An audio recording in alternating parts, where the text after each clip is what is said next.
¿Sabías que en español el signo de puntuación se coloca al principio de la oración? Además, está al revés. Pero nosotros estamos aquí para hablar de matemáticas.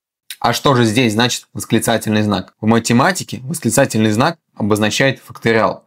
Таким образом, факториал, скажем, 4 – это произведение 1, 2, 3 на 4. Получим 24. Соответственно, факториал 84 – это произведение 1, 2, 3 и так далее до 84. Давайте вынесем факториал 82 за скобку. Если мы здесь выносим 82 факториал, то остается умножить на 83 и на 84. Здесь выносим 82 факториал, здесь остается единица, а здесь остается умножить на 83. Итого 82 факториал сокращаем, 1 плюс 83 будет 84, сокращаем, и итоговый ответ 83.